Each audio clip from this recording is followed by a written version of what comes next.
खासतौर पर मैं मुस्लिमों को कहूँगा, आपको बुरा लगे तो लग जाए भाई, मुझे तो कहना है, आप लोग अपनी महिलाओं को इस आंदोलन में शामिल कब करेंगे?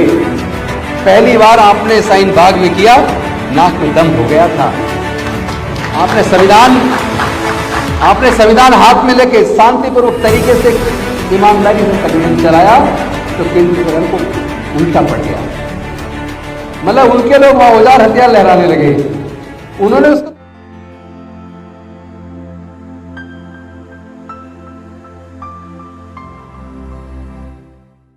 जैसे डॉक्टर बाबा साहेब अम्बेडकर जी ने 1930, 1931, 1932 की लंदन की राउंड टेबल कॉन्फ्रेंस को ऐतिहासिक बना दिया, हम चाहें तो हम इस राउंड टेबल कॉन्फ्रेंस को भी ऐतिहासिक बना सकते हैं। लेकिन इसके लिए जरूरत है पहले तो समस्या को समझने की। अगर समस्या को ढंग से समझेंगे नहीं तो उसका इलाज करना आसान नहीं होगा। दर्द आपका भी है एक, हमारा भी वही दर्द है, आपका भी वही दर्द है, लेकिन दवाइयां अलग अलग ले रहे हैं। तो दवाइयां सब अलग अलग लेंगे तो इलाज तो होने वाला नहीं है।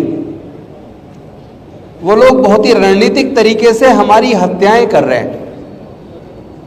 हत्या केवल वो नहीं होती कि उन्होंने आपको मार दिया और आपको सांस लेना बंद हो गया और आपको क्रीमेट कर दिया। हत्या वो दूसरे तरीके से कर रहे हैं आज।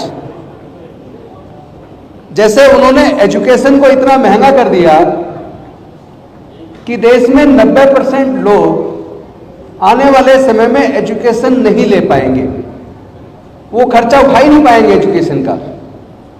और 12वीं तक पढ़ा भी लिया तो कम से कम जो ग्रेजुएशन में, हायर एजुकेशन में, और उसमें भी जो प्रोफेशनल एजुकेशन है, उसका खर्चा इतना महंगा कर चुके कि भारत में 90% से ज्यादा लोग उस एजुकेशन का खर्चा उठाने में सक्षम नहीं है, उनके परिवारों में इतनी आमदनी नहीं है।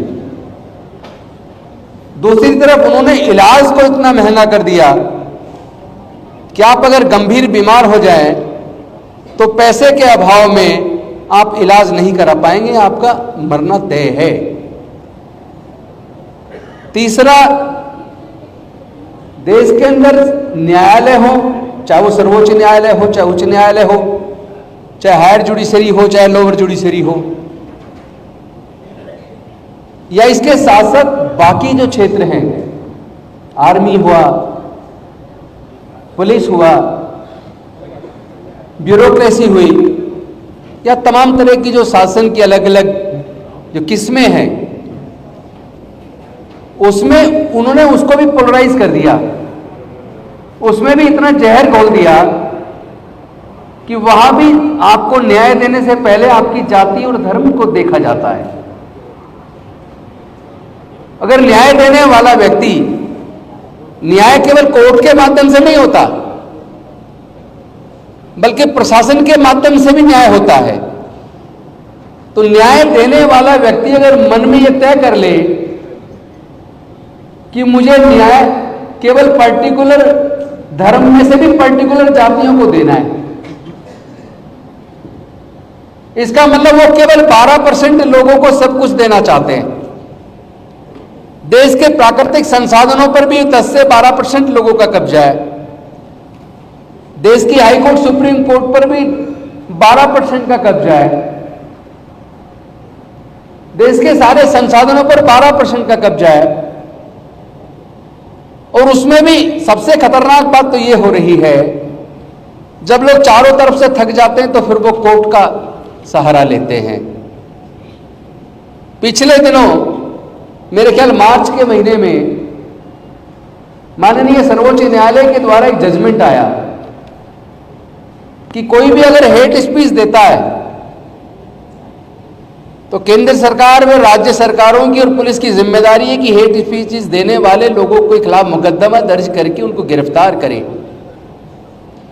पहले तो मैं ये पूछना चाहता हूं इस राउंड टेबल कॉन्फ्रेंस के माध्यम से, क्योंकि आज के डिस्कशन को लिपिबद्ध करके देश के राष्ट्रपति जी के पास भी भेजा जाए, देश के प्रधानमंत्री जी के पास भी भेजा जाए और उनसे पूछा जाए कि सर्वोच्च न्यायालय के इस जजमेंट को आज तक लागू क्यों नहीं किया गया, और यह भी देखा जाए देश में जो हेट स्पीचेस दे रहे, हेट स्पीचेस देने वाले कितने लोग गिरफ्तार किए, और जो लोग हेट स्पीचेस के मामलों में गिरफ्तार हुए उनकी जाति और धर्म क्या है, तो आपको समझ आएगा कि जो केंद्र में सत्ता में बैठी पार्टी है उसके नेता सबसे ज्यादा हेट स्पीचेस खुलेआम दे रहे हैं। खुलेआम भारत से मुसलमानों को, क्रिश्चियंस को और बौद्धों को कत्लेआम करने की बात खुलेआम बोल रहे हैं, तो उन लोगों पे हेट स्पीचेस का मुकदमा दर्ज करके उनको गिरफ्तार क्यों नहीं किया जा रहा?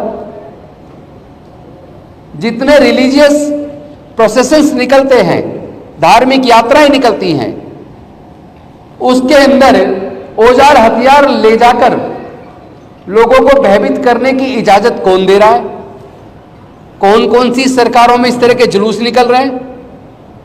कौन सा पुलिस प्रशासन है जो उनको इजाजत देता है? और वहां तलवारें, नंगी तलवारें लहराने पर, तमंचे लेकर लहराने पर उनके खिलाफ मुकदमा दर्ज क्यों नहीं हो रहा? अभी कांवड़ियों के द्वारा पीलीभीत के अंदर, कल ही समाचार, भारत समाचार की न्यूज है, कांवड़ियों के द्वारा 5051 बाइक पे एक यात्रा निकाली गई, और यात्रा जो लोग निकाल रहे थे उनके हाथों में तलवार और तमंचे लेकर वो निकाली, तो उनमें कितने मुकदमे दर्ज हुए, कितने लोग गिरफ्तार हुए? तो क्या ऐसा तो नहीं है कि सरकार के संरक्षण में ही आतंकवादी पैदा किए जा रहे हो? कहीं ऐसा तो नहीं है पर्टिकुलर माइंडसेट के लोगों को ट्रेनिंग तो नहीं दी जा रही? क्योंकि ऐसा क्यों है कि एक अपने आप को साधु बोलने वाला व्यक्ति उत्तराखंड में कहता है अभी हम तैयारी कर रहे हैं, हम पैरेलल आर्मी बना रहे हैं, उसके बाद हम कत्लेआम करेंगे। उनके शब्द हैं कि हम मुल्लों को उत्तराखंड में रहने नहीं देंगे, हम बौद्धों को और ईसाइयों को उत्तराखंड में रहने नहीं देंगे। वो मन में तो उसके सिख भी था, वो जानबूझ के नहीं बोला, चूंकि पहले एक को काटो, फिर दूसरे को, फिर तीसरे को, फिर चौथे को भी काट लेना। तो ऐसे लोगों की गिरफ्तारी कभी होगी या नहीं होगी? तो ये आतंकवाद की ट्रेनिंग देने वाले इस तरह के लोग, उसमें भी क्या उन पर कार्रवाई करने से पहले उनकी जाति धर्म देखा जाएगा? हम आज क्या कोई रणनीति की चर्चा में कुछ ठोस डिसीजन लेकर उसके इंप्लीमेंटेशन पे भी कुछ करेंगे, या केवल चर्चा करके चले जाएंगे? इस पे भी चिंतन करना होगा, क्योंकि जो लोग सारे चीजों का तंत्र पे जिनका कब्जा है, उस कब्जे के लिए जिम्मेदार कौन है? मैं पूछना चाहता हूं, जितने भी दंगे होते हैं, दंगे करने वाले लोगों की कभी जाति पे चर्चा कर लीजिए। उनकी जाति क्या है? कौन उनका इस्तेमाल कर रहा है? धार्मिक जुलूसों में जो लोग हाथों में औजार हथियार लहराते हैं, उनको आइडेंटिफाई कर लीजिए, उनकी जाति क्या है और वो किसके इशारे पे काम कर रहे हैं। मुझे लगता है कि इसका अगर सही मुकम्मल जवाब देना है, अगर इस चीज को पूरी तरीके से रोकना है, अगर भारत के संविधान में प्रजातंत्र को बचाना है, तो इस मीटिंग में केवल माइनॉरिटीज को बुलाना उचित नहीं है, इसमें एससी, एसटी और ओबीसी के प्रतिनिधियों को भी बुलाना बहुत ज्यादा जरूरी है, क्योंकि इन सारे धार्मिक जुलूसों में जो लोग औजार हथियार लहराते हैं, जिनका दंगों में इस्तेमाल किया जाता है, और दंगे के बाद जो जेल जाते हैं और जो बर्बाद होते हैं, आप अगर उसका आंकड़ा उठाकर देखेंगे तो 90% से ज्यादा उसमें एससी, एसटी और ओबीसी के युवा मिलेंगे। तो पहले तो ये आंकड़ा देख लीजिए कि भी एससी, एसटी, ओबीसी माइनॉरिटीज की पॉपुलेशन क्या है। जैसा आप बता रहे थे कि भाई 20% माइनॉरिटीज के लोग हैं, तो क्या 20% में 17% को भी हम एकजुट कर सकते हैं? पहला सवाल।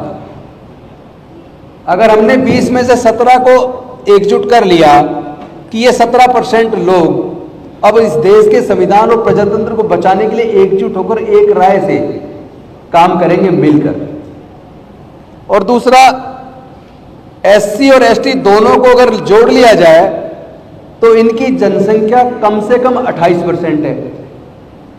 इस 28% में से 20% भी अगर ऐसी फोर्सेस का साथ देना बंद कर दें, हम उनको रोक पाएं कि हमारे SC ST OBC के बच्चे, अभी केवल SC ST की बात करते हो, चूंकि 28% SC और ST है, कम से कम 28%, अगर ये SC और ST के 28% बच्चे या पूरी पॉपुलेशन का 28% में से अगर हम 20% को भी उन फोर्सेस को जो दंगे करवा रही हैं, जो नफरत फैला रही हैं, अगर उनके धार्मिक जुलूसों में भेजना बंद कर दें, अगर उनको RSS बजरंग दल विश्व हिंदू परिषद में जाने से रोकने में कामयाब हो जाएं, और OBC की जनसंख्या अदर देन मुस्लिम OBC वो तकरीबन 42% है, अगर उस 42% को में से हम आधे को भी रोकने में कामयाब हो जाए, 21% को भी, तो आपको पता लगेगा कि ये RSS बजरंग दल विश्व हिंदू परिषद की नफरत की दुकानें बंद हो जाएंगी, वो चलेगी नहीं। क्योंकि कहीं भी आप देखिएगा दंगे में इनके नेता जिनके बच्चे विदेशों में पढ़ रहे हैं या फिर भारत की बड़ी यूनिवर्सिटीज में पढ़ रहे हैं, वो बच्चे कभी दंगों में इस्तेमाल नहीं होते, वो बच्चे कभी धार्मिक जुलूसों में भी नहीं जाते, ना इनके नेताओं के जाते, ना इनके अफसरों के जाते, ना इनके व्यापारियों के जाते। तो जिस दिन इनके धार्मिक जुलूसों में, इनकी RSS बजरंग दल विश्व हिंदू परिषद में, RSS के अंदर, इनके तीनों संगठनों के अंदर SC ST और OBC के लोग जाना बंद कर देंगे, उस दिन इनकी नफरत की दुकान मैं गारंटी के साथ कह सकता हूं बंद हो जाएगी। हम लोग उन पे काम करने की बजाय कि उनको कैसे सुधारें, जो लोग उत्पीड़न कर रहे हैं, उस पे काम करने की बजाय हम काम करें कि क्या हम, खासतौर पर मैं मुस्लिमों को कहूंगा, आपको बुरा लगे तो लग जाए भाई, मुझे तो कहना है, आप लोग अपनी महिलाओं को इस आंदोलन में शामिल कब करेंगे? पहली बार आपने साइन बाग में किया, नाक में दम हो गया था, आपने संविधान हाथ में लेके शांतिपूर्वक तरीके से ईमानदारी से संगठन चलाया, तो केंद्र सरकार को उल्टा पड़ गया। मतलब उनके लोग वहां औजार हथियार लहराने लगे। उन्होंने उसको तोड़ने के लिए क्या क्या नहीं किया। उन्होंने तो मुस्लिम युवाओं को हेट स्पीच देने के झूठे मुकदमे में बनाकर जेल में डाल दिया और उनको जमानतें नहीं मिल रही हैं। न्याय है कहां? न्याय की कुर्सी पर बैठने वाले व्यक्ति के चरित्र में अगर न्याय नहीं है, चाहे वो नीचे की जुडिशरी का जुडिशियल ऑफिसर हो, चाहे माननीय सर्वोच्च न्यायालय का जुडिशियल ऑफिसर हो, अगर उसके हृदय के अंदर न्याय की भावना नहीं है तो आप उससे न्याय की उम्मीद मत करना। लेकिन ध्यान रहे, ये लड़ाई विचारधारा की है। इस लड़ाई को औजार हथियार से नहीं लड़ा जा सकता। इस लड़ाई को अगर बुद्धि और विवेक से, ठंडे दिमाग से, शांतिपूर्वक तरीके से, भारतीय संविधान के हिसाब से अगर हम इस लड़ाई को लड़ेंगे तो इसको जीतना बहुत आसान है। आप आज ही इस राउंड टेबल कॉन्फ्रेंस में संकल्प कीजिए कि अगर मुस्लिम के साथ जुल्म होगा तो सिख भी, दलित भी, आदिवासी भी, पिछड़ा भी, सब लोग उनके साथ खड़े होंगे। उसी तरह अगर दलित के साथ हो या आदिवासी के साथ हो तो उसका विरोध भी हम सब लोग मिलकर एकजुट होकर, ये टीम जो आज इस सभागार में बैठी है, अगर ये टीम के लोग ही ये संकल्प ले लें कि हम दिल्ली में भी और पूरे देश के गांव-गांव में इस मूवमेंट को, इस मुहिम को और आज की इस राउंड टेबल कॉन्फ्रेंस के मुद्दों को घर घर तक पहुंचाने का संकल्प लेते हैं, मैं दावे के साथ कह सकता हूं 2024 में यह संविधान विरोधी, तानाशाही, नफरत फैलाने वाली सरकार दफन हो जाएगी। और एक बात मैं और कहना चाहता हूं, आप बिल्कुल सही कह रहे थे कि ये यूसीसी कहने को नहीं बोल रहे, लेके आ सकते हैं, हालांकि वो प्रैक्टिकेबल नहीं है, चलेगा नहीं। अभी से उन्होंने जैसे हमने कहा, और वो मैं आपसे भी कह रहा हूं, आप इस मुद्दे पर मुस्लिम आगे ना आए प्लीज, आप लोग पीछे रहिए, क्योंकि इसका असर आदिवासी पे बहुत पड़ने वाला है, अनुसूचित जाति पे बहुत पड़ने वाला है, उस पर सिख पे भी पड़ेगा। सिख संगठन इसके आ गया है, दलित संगठन इसके आ गया है, आदिवासी इसके आ गया है, उसके बाद पीछे फिर क्रिश्चियन और मुस्लिम भी पीछे आए। लगना चाहिए कि पूरे देश के लोग नहीं चाहते। क्या आप पगड़ी पहनने पे बैन लगा दोगे? आप हिजाब पे लगा रहे हो, अब पगड़ी पे भी कल को बैन लगाओगे। परसों आप महिलाओं को कहोगे कि आप जींस नहीं पहनेंगी, आप स्कर्ट नहीं पहनेंगी। यानी आपके मन में जो है एक एक करके आप सारी चीजें लागू करोगे, यानी कि देश से संविधान को खत्म करके आप देश में मनुस्मृति लागू करोगे। और जिस दिन देश में मनुस्मृति लागू हो जाएगी, फिर से इस देश के शुद्ध और अछूत जिसकी संख्या लगभग 90% है, उनके पढ़ने लिखने पर फिर से बंदिश लग जाएगी, जैसा लगभग 2-2.5 हजार साल तक लगी रही। फिर से उनके व्यापार करने पर धार्मिक बंदिश लग जाएगी, फिर से उनके संपत्ति रखने पर बंदिश लग जाएगी। तो ये कोई छोटा मोटा मुद्दा नहीं है। ये जो सोचते हैं वो बड़ी चालाकी से उसको लागू कर रहे हैं। इन पे मेजोरिटी हो या ना हो, फिर भी उसको लागू करने में कामयाब हो रहे हैं, क्योंकि इसमें हम लोग की कुछ गलतियां हैं। उन्होंने जब वो अभी कल आपने संसद में बहस सुनी होगी, जिसमें देश के माननीय गृह मंत्री जी कह रहे हैं कि राज्यों पे ये चीज लागू नहीं हो सकती, केंद्र शासित प्रदेश पे तो फैसला लेने का अधिकार संसद को है, लेकिन राज्यों के मामलों में नहीं ले सकते। मैं पूछना चाहता हूं, जम्मू एंड कश्मीर को आपने यूटी बनाया ना, तो तब पूरे देश की पार्टियां चुप क्यों रही? तब विरोध क्यों नहीं किया? आपने क्यों नहीं सोचा कि अगर वो J&K को यूटी बना सकते हैं तो किसी भी राज्य को वो इसी तरह अध्यादेश लाकर यूटी बना सकते हैं। आज दिल्ली के लोग उम्मीद ना करें कि आप किसी को भविष्य में चुनेंगे और वो वादा जो आपसे करेगा उसको लागू कर पाएगा, क्योंकि जब पूरी पावर उन्होंने दे दी मतलब होम मिनिस्ट्री को, उपराज्यपाल के माध्यम से होम मिनिस्ट्री सारे फैसले लेगी, तो दिल्ली में भी कोई चुना हुआ कोई मुख्यमंत्री बन जाए, मंत्री बन जाए, उनकी कोई वैल्यू नहीं है, वो कोई निर्णय नहीं ले पाएंगे। तो ये किसी भी राज्य के साथ हो सकता है। इसलिए हमें भारत के संविधान को ध्यान में रख के और भारत के संविधान को कैसे मजबूती से लागू करवाएं, इस पे एक राय बनाकर आज कुछ एजेंडे आप तय कीजिए और उसके साथ फिर ये भी तय कीजिए कि हम सब लोग अलग अलग धर्म के और जाति के लोग अपने समाज के अंदर नुक्कड़ मीटिंगें लें, अपनी कॉलोनियों में, गांवों में, बस्तियों में, और वहां इस आज के एजेंडे को वहां भी चर्चा करें, ताकि उनको पता तो चले। आप और हम यहाँ एक दूसरे को भाषण दे के चले जाए और आप और हमारे बच्चे वहां गली में मतलब नशा कर रहे हैं या कोई गलत काम में इन्वॉल्व है या अपराध में इन्वॉल्व है और पढ़ने लिखने पे ध्यान ही नहीं दे रहे, तो बर्बादी का कारण हम भी है ना। हम कौन सा अपने बच्चों के भविष्य पे गंभीरतापूर्वक सोच रहे हैं कि हमारा बच्चा पढ़ने क्यों नहीं जाता, हमारा बच्चा गुंडों के साथ क्यों घूम रहा है, हमारा बच्चा नशा क्यों कर रहा है।